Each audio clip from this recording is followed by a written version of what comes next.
정치를 계속 한다는 의미인가 이렇게 기자가 물어봤습니다. 여기서 한동훈 비대위원장이 전 비대위원장이죠. 의미 있는 말을 합니다. 제가 한 약속은 지키겠다. 총선 국민 뜻 겸허히 받아들여 국정쇄신하겠다. 총리 용산 참모 전원 사의 이 기사입니다.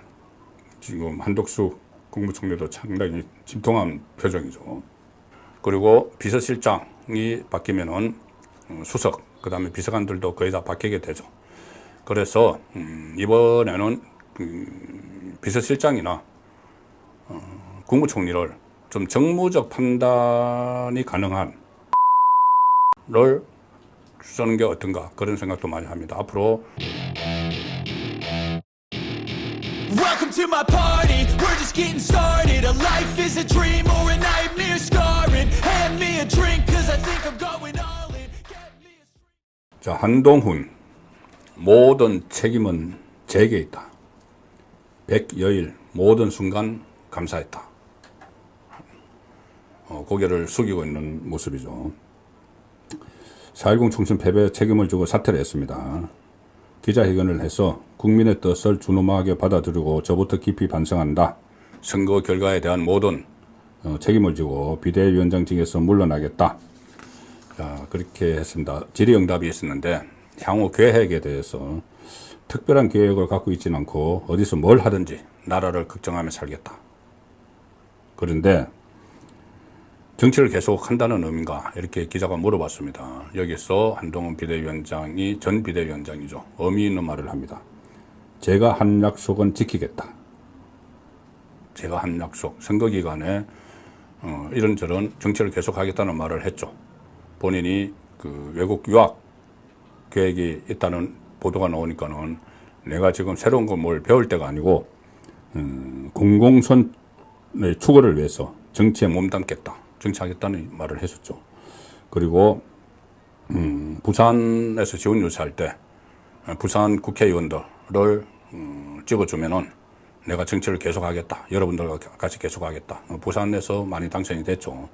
자, 그래서 앞으로 정치를 계속할 수 있는 이 사안인데 이 문제는 잠시 후에 2부 이슈 집중 시간에 다시 한번 짚어보도록 하겠습니다. 아시아투데이 마지막 기사는 윤석열 대통령 이야기입니다. 자, 아시아투데이 윤 대통령 총선 국민 뜻 겸허히 받아들여 국정쇄신하겠다. 총리 용산 참모 전원 사의 이 기사입니다. 지금 한덕수 국무총리도 상당히 침통한 표정이죠. 오늘 이관섭 대통령 비서실장을 통해서 입장을 냈는데 메시지를 냈는데 뭐 간단합니다. 총선에 나타난 국민의 뜻을 겸허히 받들어 국정을 쇄신하고 경제와 민생 안정을 위해 최선을 다하겠다. 자, 국정 쇄신의 방점을 지킨 거죠. 국정을 쇄신하려면 뭐부터 해야 됩니까? 사람부터 바꿔야죠. 그래서 대통령실 고위 관계자는 이렇게 이야기합니다. 비서실장 포함해서 정책실장, 수석들도 대통령께 사의를 표명했다. 한덕수 총리도 구도로 사의를 표명했다. 자, 그래서 이 성태윤 정책실장, 이도훈 홍보수석, 한호섭 정무수석이 다 포함됩니다. 이 대통령실 고위 관계자 보통 이렇게 나오면은 한 수석급이 이야기를 하는 겁니다. 이 상황에서는 이 백브리핑을 뭐 정무수석이 했는지 홍보수석이 했는지 확실하지는 않지만 어쨌든 이것은 대통령의 뜻입니다.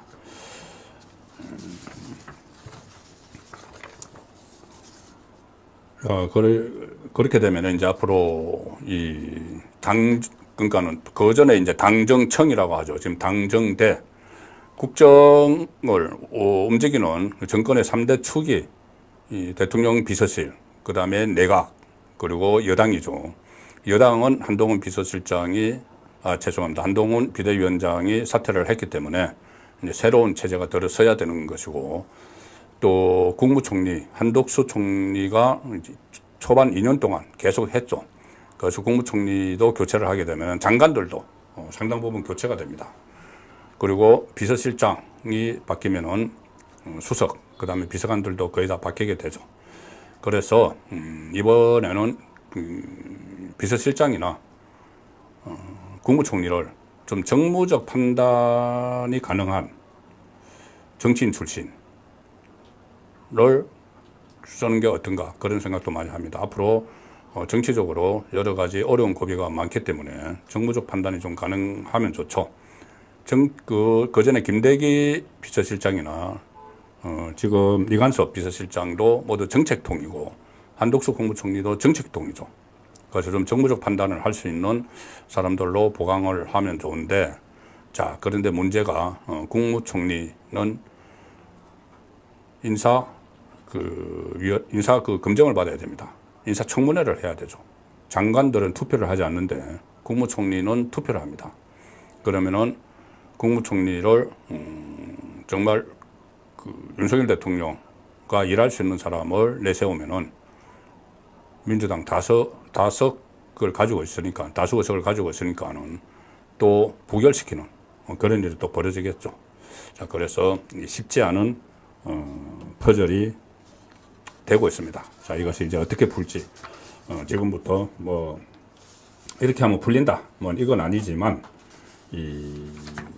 어떤 해법을 모색을 해야 되는지 그 부분을 한번 집중적으로 살펴보려고 합니다. 자, 일단 뭐 해법을 찾으려면은 패인을 좀 분석을 해야 되겠죠. 왜 졌는지 이 분석을 해야 됩니다. 제가 처음에 말씀드릴 때 어떤 거품 끼지 않고 냉정하게 판단을 해보겠다고 말씀을 드렸죠. 저는 윤석열 지금 SNS 상이나 아니면은 우파 유튜버들도 책임 문제를 놓고 서로 윤석열 대통령 책임이다, 한동훈 비대위원장 책임이다, 이렇게 양쪽으로 나뉘고 있습니다. 양쪽으로 나뉘고 있는데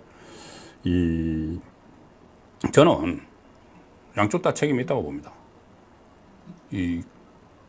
근본적인 책임은 윤석열 대통령에게 있고 거기에서 파생된 책임은 한동훈 비대위원장에게 있다는 생각입니다. 왜 그러냐면은 말씀드린 대로 이게 정권심판론이 먹혔죠. 4년, 그러니까 5번의 총선에서 정권심판론이 사실상 먹히지 않았다. 집권당이 4번 승리를 했다. 그리고 한 번도 함석 차이로 졌다. 그런데 결국 정권심판론이 먹힌 것은 윤석열 대통령의 국정 운영이 마음에 들지 않았던 사람들이 많습니다. 물론 초반부터 그 지지율이 뭐 30%대 하고 부정평가가 50% 막 넘고 그것은 초반부터 이어졌는데 그 초반부터 이어진 이유도 물론 대선 불복 심리, 민주당 지지층의 좌파 유권자들의 대선 불복 심리가 상당히 작용을 했습니다. 그래서 갤럽 조사 같은 것을 보면은 거의 민주당 지지자들이 윤석열 대통령의 국정운영 긍정평가가 2%, 3% 막 이렇게 나오죠. 아예 묻지마 부정. 자, 그렇기는 하지만 그래도 그걸 2년 동안 지금까지 어떤 반전을 시키지 못했다는 것은 여론전에 실패한 것도 있지만은 근본적으로 좀 부족했던 면이 있었던 것 아닌가.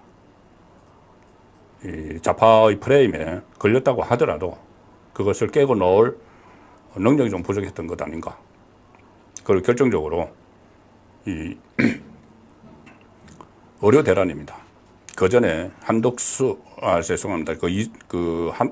황상무, 이종섭, 이거는 어느 정도 영향을 미쳤겠지만 그것은 그다지 빅 이슈가, 메가 이슈가 아닙니다. 워낙 이슈가 없으니까 그게 이슈가 된 거지. 가장 큰 것은 의료 대란이었죠. 의료 대란을 처음에 윤석열 대통령이 거대 정원을 2,000명 늘리겠다 했을 때 아주 큰 지지를 받았습니다. 여론조사를 해보면은 거기에 찬성하는 여론이 70%가 넘어갔습니다. 그런데 문제는 그걸 너무 질질 끌었죠. 질질 끌고 그 사이에 피로감은 지금 한 8주 정도 됐죠. 국민 피로감이 상당히 컸습니다. 그리고 의료계 반발이라는 게 이게 단순하지 않습니다. 의사들의 반발이, 이 의사들은 지금 그러니까는 우리 사회의 오피니언 리더들 중에서 의사들과 연고가 안 걸치는 사람은 거의 없을 겁니다. 가족이든 친척이든 친구든. 자, 그런데 그 의사들을 반발이 그냥 의사들만의 반발이 아니죠. 그 잘못된 반발이라고 하더라도 그걸 조정을 할 능력이 있었어야 됩니다. 근데 그걸 거의 방치했죠. 한 8주 동안 방치를 하고 피로감을 느끼고 그 사이에 이 피해자들 오고 환자들 중에서 그리고 선거 직전에 대국민 담화를 발표를 했습니다. 대국민 담화에서 윤석열 대통령은 51분 동안 담화를 읽었는데 무슨 내용인지 모르겠다. 2,000명 정원을 지키겠다는 이야기를 했다가 완전히 지키겠다는 이야기를 했다가 또 한편으로는 의료계에서 합의된 안을 가지고 오면은 얘기는 해볼 수 있다. 의료계가 합의된 안을 가지고 올 수가 없는 상황이죠. 전부 다 제각각입니다. 무슨 협회도 뭐 전공의 협회 따로 있고 뭐 교수들 협회 따로 있고 비대위 따로 있고 선거는 얼마 남지 않았는데 그렇게 하니까 대국민 담화가 아니한 것만 못하다. 자, 그런 것들이 저는 원초적인 책임이라고 말씀을 드리는 겁니다. 그런 거에 파생된 책임을 왜 한동훈이 져야 하느냐. 한동훈 비대위원장은 저는 상당히 고생 많이 했죠. 본인이 처음에 시작을 하면서 4월 10일까지 자기를 다 소모시키겠다는 이야기를 했습니다. 그리고 열심히 뛰었죠. 정말 열심히 뛰었습니다. 그래서 마지막 날 선거 유세 마지막 날은 진짜 탈진했습니다. 그래서 전역 유세, 침략 유세를 하지 못했죠. 자, 그 정도로 했는데 그것이 곧 보면은 본인이 뒷심이 너무 달리는데 혼자 하려고 한 것 아닌가. 너무 원톱으로 처음에 공천 과정은 초반은 상당히 새로운 시도도 많이 했습니다. 제가 몇 번 긍정적 평가를 많이 들었죠. 중진 재배치 같은 것 이런 건 참 신선했습니다. 그래서 뭐 서병수는 실패했지만은 김태호는 성공을 했죠. 이겼죠. 그리고 공천을 거의 이 전체 큰 그림을 시스템 공천이지만은 한동훈 비대위원장이 거의 다 그렸습니다. 그 다음에 선거 전략을 짰는데 초반에는 제대로 전략을 짰습니다. 뭐냐 하면은 1월 달에 한동훈 비대위원장이 등장하기 전까지는 이재명이 총선 구도를 윤석열 대 이재명 구도로 만들었죠. 그래서 정권심판론을 외쳤는데 한동훈이 1월 달에 등장을 하면서 12월 말에 등장했습니다. 등장을 하면서 그 구도를 바꿔버렸습니다. 이재명 대 한동훈 대 이재명. 그래서 한동훈이 이재명을 집중적으로 공격을 했죠. 범죄자, 지금 감옥에 있어야 될 사람. 그런 식으로 하면서 구도가 이재명 대 한동훈 구도로 바뀌었습니다. 그러면 이제 윤석열 대통령은 자유로워진 거죠. 자, 근데 거기까지 1, 2월 달에 그래서 국민의힘의 기세가 상당히 올라갔죠. 3월 들어서 조국이 나타납니다. 조국이 정식 창당은 3월 3일에 하죠. 조국이 나타나서 계속 세 사람만 집중적으로 공격을 합니다. 말도 되지 않는 공격이지만은. 윤석열, 김건희, 한동훈. 그러니 다시 이재명도 힘을 받아서 같이 정권심판론에 불을 붙이죠. 그래서 이번에는 이재명발 정권심판론이 아니고 이재명 조국발 정권심판론이 됐습니다. 자, 그러면 그 상황에서 처음에는 야당심판론을 이야기를 했지만은 한동훈 비대위원장이 그 상황에서는 빠져야 됩니다. 프레임을 바꿔야죠. 같이 2조 심판론으로 했죠. 이재명 조국 심판론, 정권 심판론 대 윤석열 정권 심판론 대 이재명 조국 심판론. 자, 그러면 어떤 상황이 나타났냐? 이게 심판론이 부각이 됩니다. 심판론이 그 윤석열 정권 심판론도 핵심 이슈가 돼버리는 거죠. 조국에 나타났는데, 조국에 나타나기 전까지는 뭐 이재명이 워낙 범죄 혐의가 많으니까. 그러니까 제가 2조 심판론이 잘못됐다는 게 아니고 심판해야죠. 심판 대상이죠. 둘 다. 심판 대상인데 다만 그것을 선거 캐치프레이즈의 1호 가장 첫 번째 머리에 놓을 거는 아니라는 말씀입니다. 첫 번째 머리에 놓으니까 그게 이 정권 심판론이 같이 부각이 되면서 좌파 쪽이 똘똘 뭉치는, 그래서 그 전에 민주당 지지층 중에서 이재명에게 등을 돌린 그 지지자들이 투표장에 안 나가려고 하다가 조국이 나타나니까, 조국은 사실상 문재인이 만든 작품입니다. 그러니까 과거에 친노, 친문 이 유권자들이 그걸로 결집을 해버린 거죠. 그러면 이제 중도층을 겨냥을 해야 되는데, 그러면 한동훈 비대위원장은 그 상황에서는 2조 심판론을 할 게 아니라 여당답게, 야당은 심판 이야기하지만 여당답게 정책, 비전을 가지고 나서야 됩니다. 자, 뭐냐 하면은 가령 예를 들어서 두 가지 굉장히 핵심적인 아젠다를 하도록 던졌죠. 던졌는데 후속타가 없었습니다. 가장 아쉬운 거는 이번에 충청에서 상당히 크게 졌죠. 충청권이 거의 뭐 또 대전이 그 또 0대8 이렇게 거의 뭐 참패를 했습니다. 충청이 28석인데 대전이 7석이네요. 0대7. 민주당이 28 중에서 21석 가져갔습니다. 국민의힘 6석, 새로운 미래 1석. 그런데 처음에 이 한동훈 비대위원장이 핵심의 카드를 하나 던졌습니다. 선거 중반에. 뭐냐면은 여의도 국회의사당을 통째로 세종으로 옮기겠다. 그때 충청권 언론이 난리가 났습니다.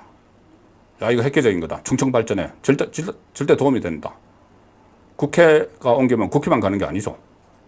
그 유관기관들, 그 다음에 그 상당히 상권도 생기고, 국회 직원, 기자들이 엄청납니다. 그리고 상징성도 있고.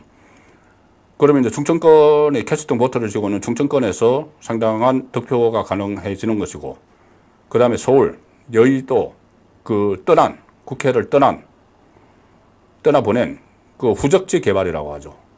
특히 거기가 한강벨트, 이번에 최대 승부처가 된 한강벨트를 끼고 있습니다. 마포, 용산, 또 동작, 다 끼고 있죠. 자, 그러면은 서울에서도 상당한 효과를 낼 수 있는데, 이게 한번 하도로 던져놓고 더 이상 진전이 없었습니다. 툭 던져놓고는. 거기에 관련해서 구체안을 점차 더 설명을 하고 당장 TF를 만들든지 해서 구체적인 정책 제시를 하고 했으면은 좀 상황이 좀 달라졌을 수도 있지 않나. 또 하나는 메가시티죠. 메가시티. 서울의 인근, 경기도 시군들을 서울로 편입시킨다. 그러면은 양쪽 다 어떤 그 혜택을 볼 수 있다. 이 부분을 서울 같은 경우는 이제 경쟁력이 강화되는 거고 국제 경쟁력이 커지니까는, 그 다음에 이 생활 편의가, 경기도 쪽에 생활 편의가 좋아지고 이런 문제들을 하도로 던지고 그냥 말았죠. 이걸 좀 더 계속 구체화시켜 나가는 그런 전략을 썼으면 좀 어땠을까 싶은 겁니다. 2조 심판은 필요하지만 거기에 함몰되지 않고 좀 여당이면 여당답게 해야 된다. 해야 되지 않았을까 싶고, 제가 원톱 이야기를 드린 것은 원톱으로 하다 보니까 그런 문제를 같이 재언을 하고 언언을 하고 수기를 할 사람들이 거의 없는 것이죠. 이 한동훈 비대위원장은 총괄선대위원장을 하면서 공동선대위원장을 위촉을 했죠. 나경원, 안철수, 원희룡, 또 한 사람 윤재옥, 그렇게 했는데 원희룡, 안철수, 나경원은 자기 지역구에 매여 있느라고 전혀 활동을 못했습니다. 이름만 올려놓은 거죠. 윤재옥은 전국적으로 활동할 만큼의 그 지명도가 없죠.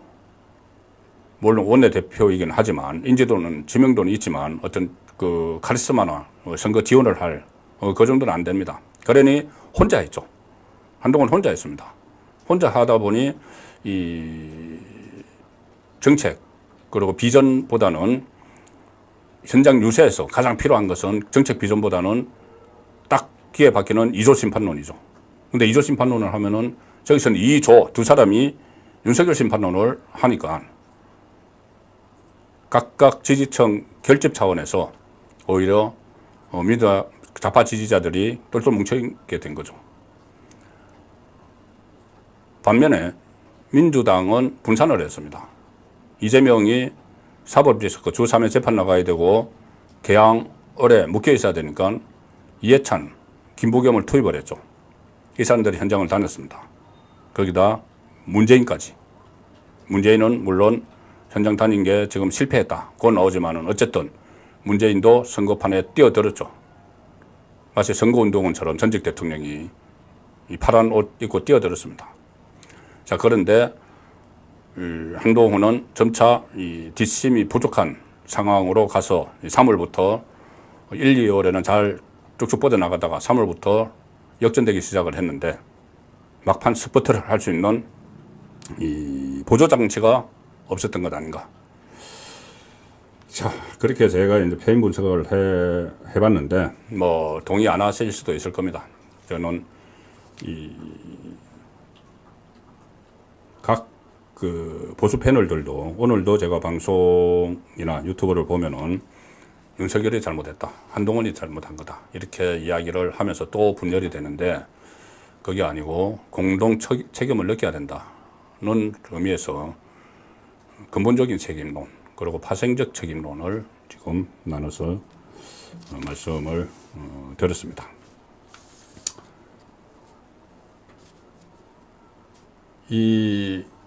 이제부터는 지금부터는 이제 선거 결과를 되돌릴 수는 없죠. 그리고 책임론을 해서 일단 책임론을 해서 책임지는 차원에서 한동훈 비대위원장 물러났고 윤석열 대통령도 물러날 수는 없으니까 다 바꾸고 있습니다. 바꿀 수 있는 건 다 바꾸고 있습니다. 비서실부터 내각 다 바꾸고 있죠. 그리고 앞으로 또 국민에게 직접 메시지를 발표할 수도 있을 겁니다.